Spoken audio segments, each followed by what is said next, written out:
No vote blue, no matter who crew. Here's another article that talks about the divide, Rome. We were just talking about how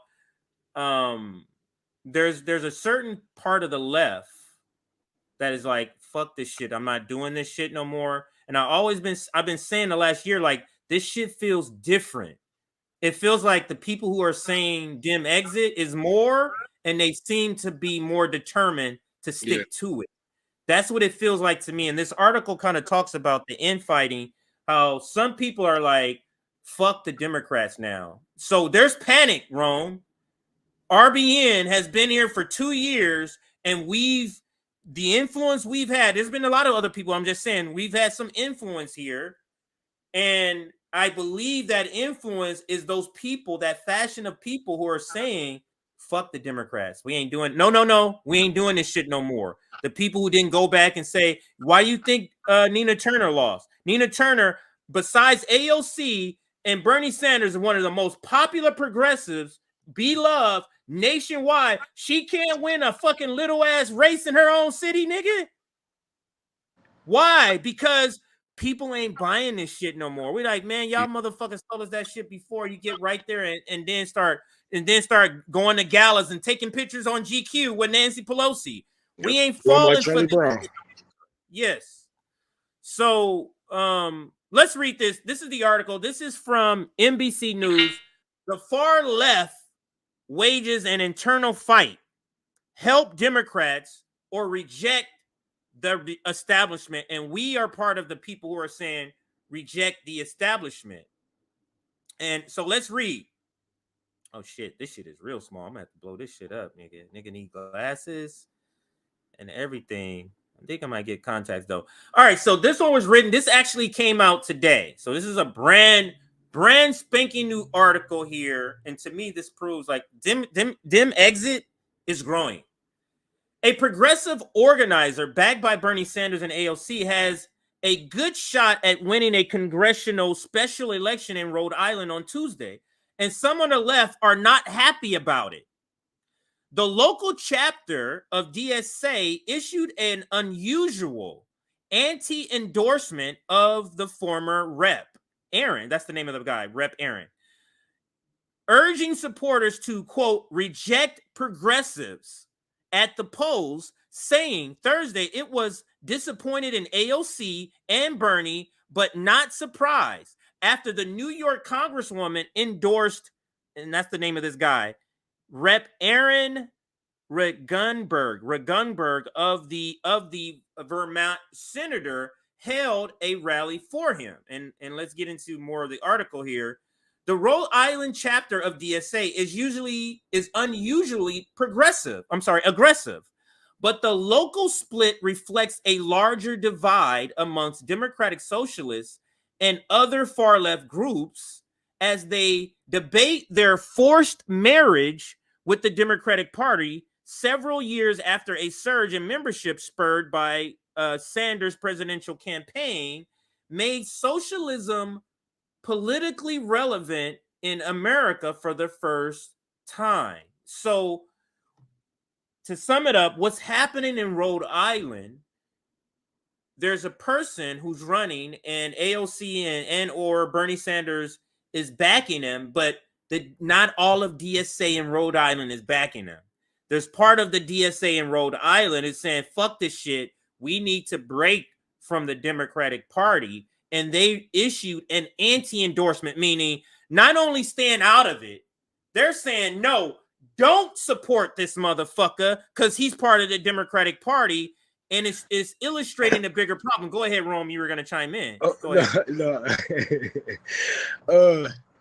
I don't believe in infighting. I believe that this is something that people who want to infiltrate our spaces, this is a theory that they made up.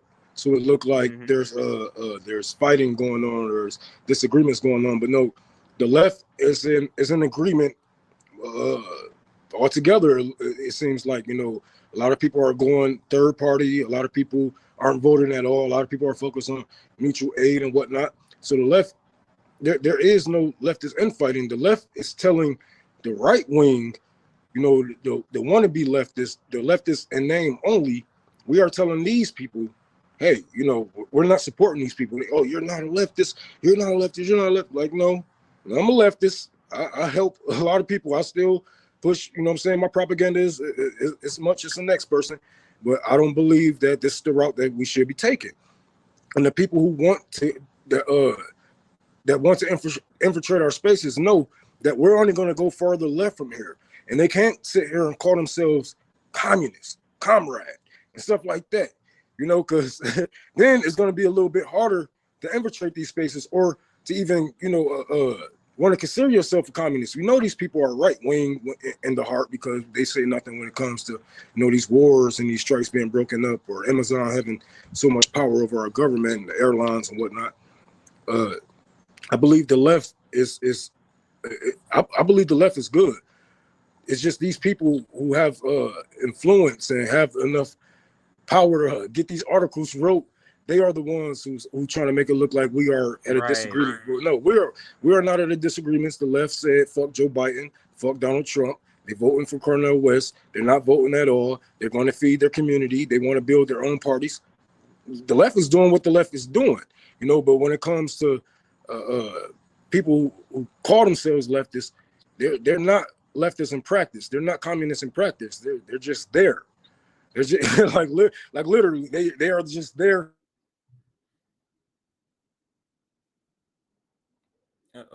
It pause a little bit, Rome.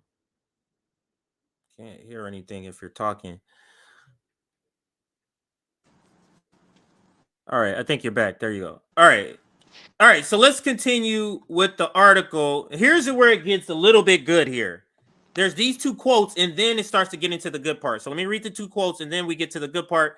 Quote, DSA was reborn after the first Bernie campaign, and the state of socialist politics can feel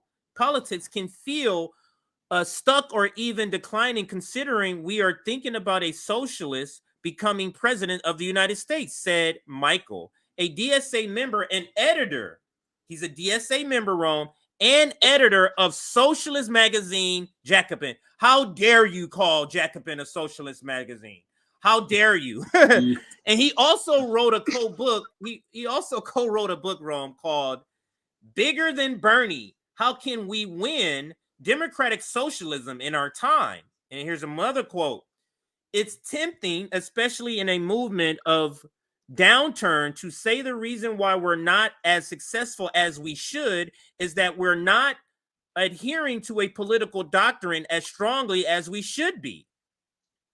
There's both a need to criticize left elected officials if and when they stray from basic leftist principle, while also having some kind of understanding that we have just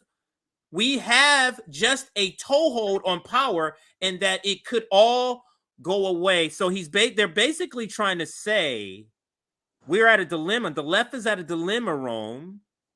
Do we want to relinquish the little power we have within the Democratic Party? Or do we want to go along? Go ahead. What the fuck is they talking about, though? I hate these people. What power, what little power do we have? I'm telling you, man, because if we had even just a little power that they claim that we have, the people would not be going through this shit right now. Inflation would not be hitting us so hard if we had actual left politicians. They wouldn't agree with these corporations. They would actually, you know, take the rally to the front doors, the way Bernie Sanders said. Right? Because I remember him saying something about going to these if he was the president and certain politicians don't want to go with Medicare for all or whatnot, he'll bring the rally to the front door. He, you know, blah blah. Have we seen that? Nope. Have we seen any of that? None of that. These people are talking out of their fucking ass, and what they are afraid of losing is not the little power that the leftists have in the Democratic Party. They are afraid of losing the footing that they have right now, the money that they have right now, the influence and the access to these politicians that they have right now. Because once things start slowing up and people start waking up, and there's no more articles and books that you can write to convince us that, you know, you are too dumb for your own good, they're going to drop you. You're no use, and they're going to pick up somebody else who can influence the people. Just like they got the little white boy and two little white boys. Yeah, for the TikTok. They're paying Harry them to do shit. Sisson.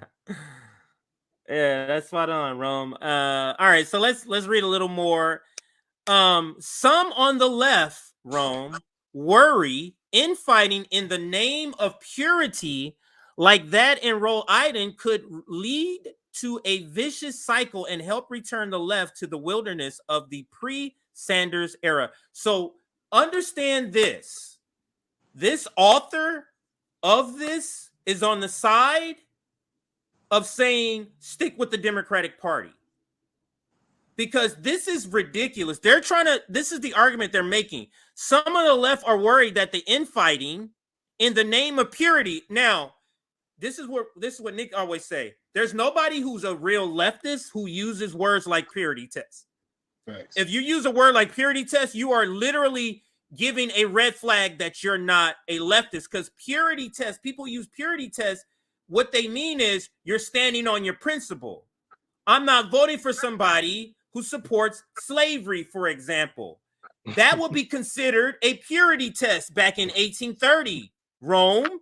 If you said, no, I'm never going to support somebody who supports slavery, David Packman and Kyle Kalinske would be telling those people, you're just a purist. You're a pure. You have these purity tests. You're not going to get a perfect politician. You're not going to always get your way. Well, bullshit. Right. You know what? We don't even get, fuck getting it our way. We don't even get half the way. We don't get a third of the way. What the fuck are you talking about? You know what I'm saying? Like, these people are psychopaths, I'm telling you. And, you know, if we can't get a perfect politician, then we shouldn't vote for them. I'm sorry. Because there are people out here that can do better than these politicians. There are people out here that's ready to take these positions of power and do better with it. And if those people aren't running, you know, or running under a party that we can trust, like independent or a third party, the Green Party, then fuck them.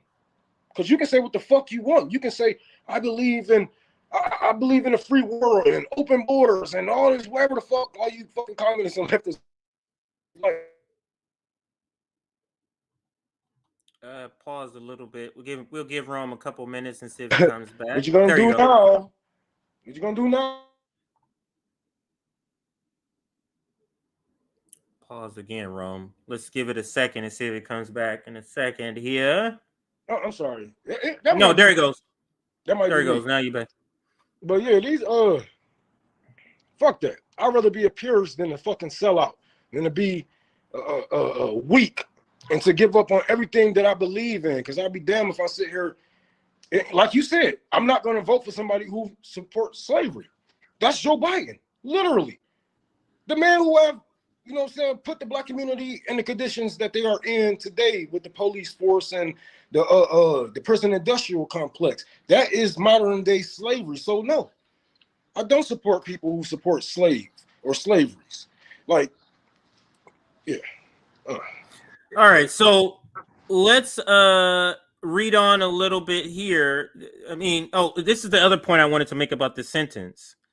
What do they mean if we decide to leave the Democratic Party? They're saying we're going to be returned to the wilderness of pre-Sanders. What are you talking about? We're in the wilderness now.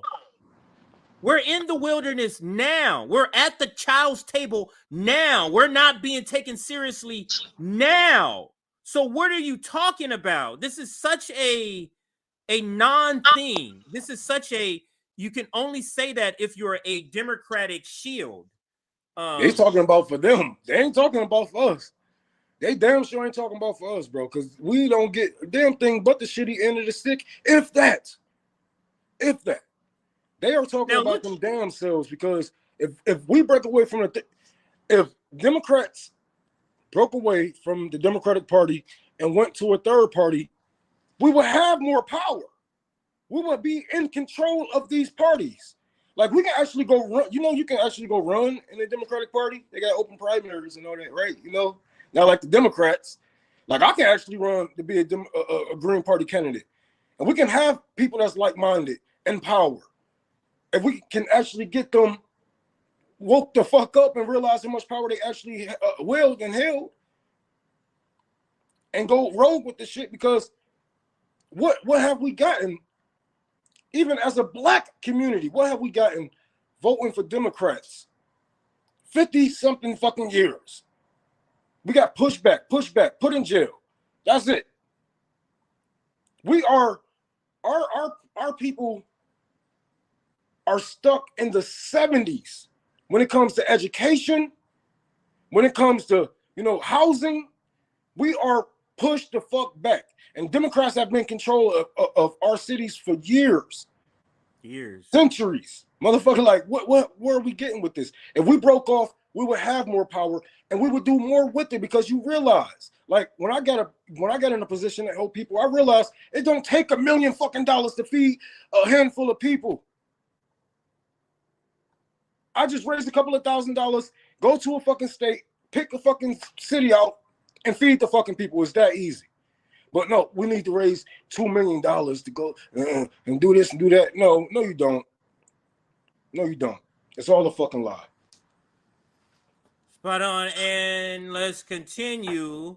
Quote, a lot of chapters would not endorse Aaron because he's not running as a socialist. So they're saying a lot of these DSA chapters would not endorse him because he's not running as a socialist, and that's fine. But to issue an anti-endorsement of the most progressive candidate in the race, that's bizarre. This is a quote from the Rhode Island activist who is anonymous. You see that? You see how they got an anonymous person to have this so-called quote? Get the fuck out of here. Nobody believes it. Yeah, I know. Get the fuck out of here. The tensions are familiar to any student of radical movements in history. An ideological movement often stagnates when their allied party wins the White House and the unifying effort of a common enemy is replaced by the inherent messiness of governing. I mean, what can I ask you something, man? Because I know you good with breaking down these talking points that they be throwing at us. What the fuck is the most progressive? Because a motherfucker can say, I believe in Medicare for all, but then he fund Israel. You can say, women body rights is their rights. Women, you know what I'm saying? Roe v. Wade and all that shit, and then give money to the police. It's not hard to be the most progressive when the motherfucker next to you is it's cartoonishly evil. All you got to do is be less evil, a little less evil. Oh, I don't like that. I don't like that and that, but I agree with everything else, though. And I'm going to highlight the fuck out of what I don't agree with, even though when it comes to the backbone of it, we agree with keeping y'all motherfuckers down. We agree with funding the police. So what the fuck do they mean? Most progressive. You don't even have the balls to call yourself a socialist, but you the most progressive? It can't be. It got to be somebody out there in Rhode Island that's way more progressive, that's not getting the acknowledgement that they should. Right on, Rome. And let's read this part here. Justice Democrats, the insurgent group that recruited progressives like AOC, slashed its staff this year after a mixed record in Democratic congressional primaries. While prominent leftists have used words like crisis and purgatory as they debate their future, the problem facing far-left groups have led some to focus more on organizing among labor unions and tenants rather than inside electoral politics. Isn't that what we advocate? Isn't that what we want to do? Oh, people want direct answers. They want direct, help. Oh, damn. We figured that we didn't have to go around the Democratic Party for progress. Oh, God. Wow. Man, shut the fuck up. Who wrote this article? It's not anybody I know. Let me see the name of the author. I read the author, but I don't recognize. I'm about to go internet bully this motherfucker. Alex Seeswald, I guess. Nobody this memorable anyway. Go bully that person. Go bully them. Go bully them on Twitter. Everybody that's watching us, go bully them. I'm tired of these motherfuckers, bro. What do they mean?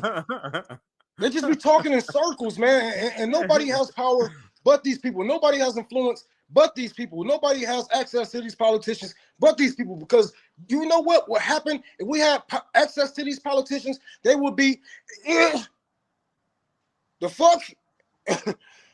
You know what people? You know people losing livelihoods. You know they losing their families. Suicide rate is going up, and these people are to blame. If we actually had access to these politicians, they wouldn't be a politician anymore. So shut the fuck up with this bullshit. Spot on. Let's continue with this article. And for those that want to look up this article, I put the link in the description box. It's there now. So if you want to go there and check it out, you can. The far left wages an internal fight. Let's continue with the article. The National DSA has criticized and even threatened to expel its own members elected to Congress for apostasy. I don't know what that is. On issues like, I'm gonna look it up though. Apostasy, and it means the abandonment of a religion or political belief. So abandoning your political beliefs is what that word means. So let's read it again. The National DSA has criticized even threatened to expel its own members elected to Congress for walking away or not abiding by the issues that progressive support. I will say it that way because I want people to understand what that word means, like the support for Israel and the rail strike. In July, Rep. Mike Connolly left his Massachusetts DSA chapter after he was threatened with expulsion for, among other things, endorsing Democratic Governor Maura Healey re-election and appearing at an event with the Prince and Princess of Wales. And it sounds like Rome, that this article is talking about. They're talking about the people who's pushing it back against the DSA that wants to. So there's a faction of DSA that wants to stay in the Democratic Party, and there's a faction that doesn't. They're talking about the people who don't want to stay within the Democratic Party as they're the crazy ones. You're the crazy ones. If you don't stay here at the kids' table inside the Democratic Party, you're just gonna have no table and nobody's gonna care. You're gonna be in the wilderness. Wilderness doing what? Wilderness doing what? Feeding the homeless, clothing them, Rome? And they already said what we was Go doing. ahead. They already said it. We are in the wilderness, but other people have, went to union laborers and helping people with helping tenants. They already said what we're doing. We're not in the wilderness. We're on the fucking ground. We're back where we started, because when we thought we could get a leg up in the Democratic Party, that wasn't the case at all. And it still isn't the case. And I can't believe I'm saying this, but I agree with the DSA members. Stand on your principles, because DSA, they have been weak. They are weak. They are a weak group. And they do need to, how can I say this? They need to have a coup de garde ran in their organization. It needs to be a change on overhead and all that. And somebody really need to push socialism before anything as the head of their group. And why? And stop being anti-communist. Like, that shit is dumb. You socialist, but you're anti-communist. So socialism is the door to communism. But whatever. Yeah, that don't make any sense. That don't make any sense. Yeah. That's how you know. That's how you know they are opposition. They are paid opposition, because who the fuck will even say some shit like that?